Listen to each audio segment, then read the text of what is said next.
Talking today about the tortoise and the hare.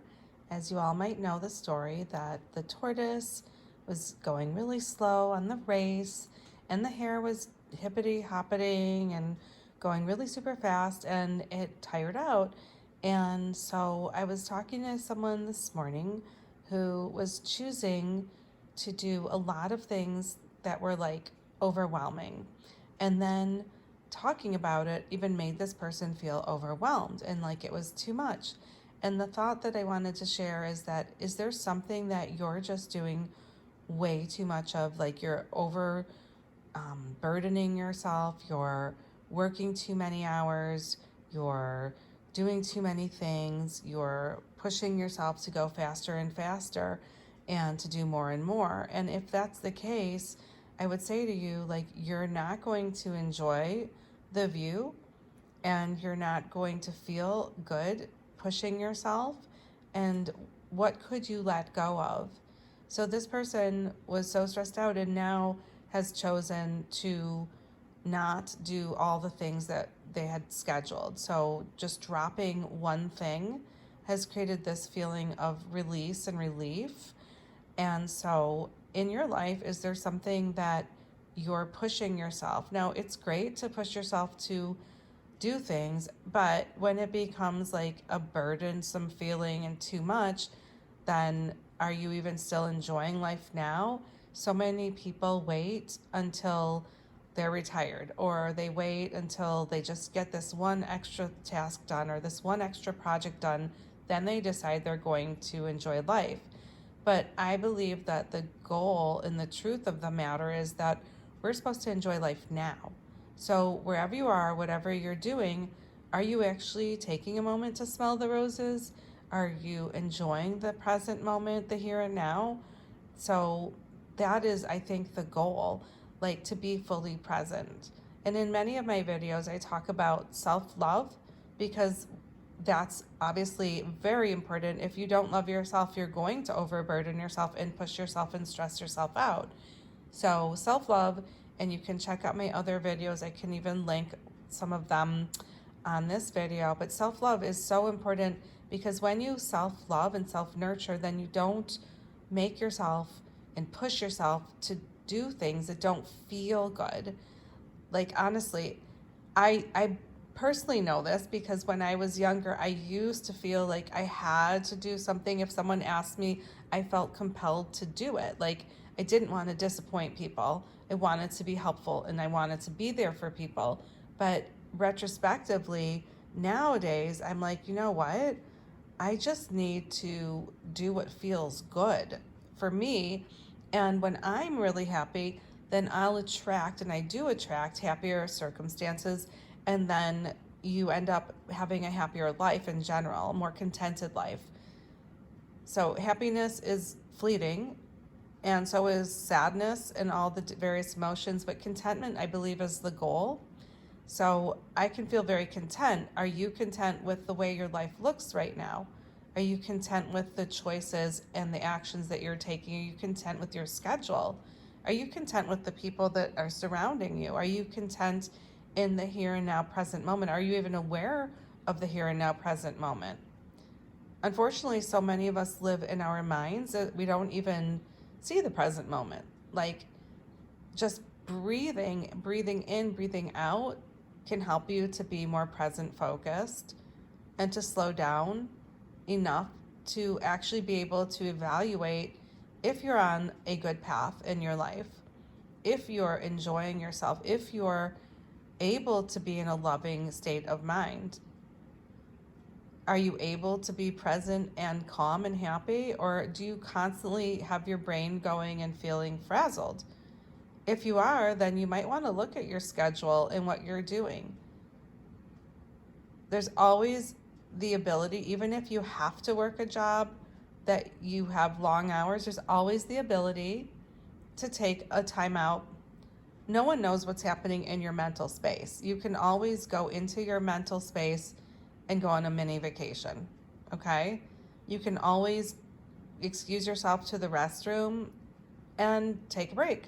Just relax and deep breathe. Well, maybe you don't want to do deep breathing in the bathroom. That's kind of gross.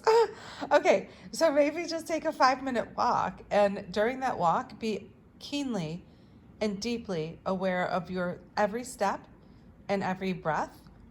Okay, I also talk about chanting the word hue. It is a super high vibrational word.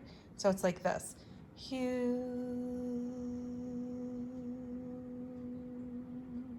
And you just do it over and over, and it gets you really present focused, but it's also a very ancient word for love and all that is.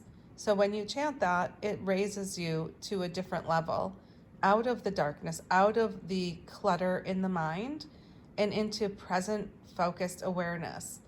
If you're thinking about the past or the future and you're not actually present where you are, you're not really living fully.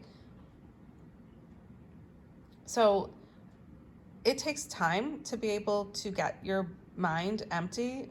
I've been meditating for decades now, daily, and people will say to me, they're like, what are you thinking about? I'm like, I'm not thinking. I know that sounds weird, and maybe I sound like I don't know what it sounds like. I don't honestly care. I just know that when I'm not thinking, I'm present.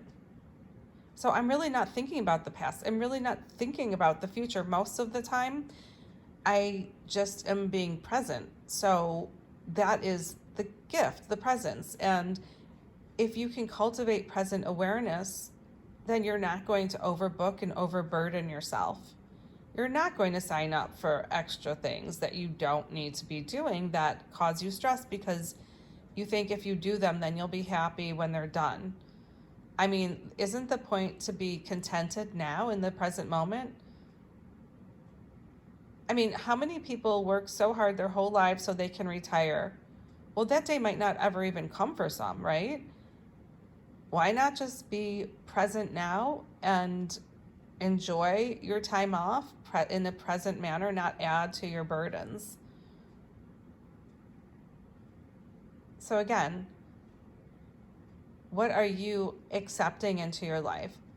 Even people who talk to like you over too much. Like, I know that sounds strange, but I absolutely limit time with people that I feel are taking up too much mental space. Like, I can love people from a distance, you know? So I have a very close circle of people in my life now that I'm extremely grateful for and who don't infringe upon my mental space, you see? So we're both respectful to one another. We spend time together, and it's just, I don't know how to explain it any better than just be careful who you let in. Some people will take up too much of your time and not really give you their energy, but just expect you to be there for them. So that's another thing you might want to consider as being too much. And back to the tortoise and hare example, the tortoise is taking its time. The hare is jumping around like a crazy person, having to move all the time. There's no peace for the hare. The rabbit is not peaceful in this analogy, in this story. The rabbit's constantly running about, hop, hippity hop too fast, where the turtle is just going at a decent, healthy pace. And by the way, turtles live for hundreds of years. Okay, their hearts are very slow. And by the way, if you meditate, your heartbeat will slow down a lot. Like, honestly, it's crazy. I'm telling you, if you work out and you meditate, your heartbeat will be so steady and slow and calm, and you'll be able to enjoy the present moment. Not so much for the rabbit who ended up falling asleep and not even crossing the line. The turtle won. It always does. So I'm glad I had this conversation this morning and with someone who decided to not do more because it prompted this video. And if it helps anyone, I'm thrilled. I know it's good information, so I love to share here. And I send you guys all lots of love and hope you have a beautiful day. And carpe diem, be present, chant the hue, Be aware of your surroundings. Take a break. Go on a mini vacay in your mind or for real. And love yourself, because that's where it all starts. Lots of love.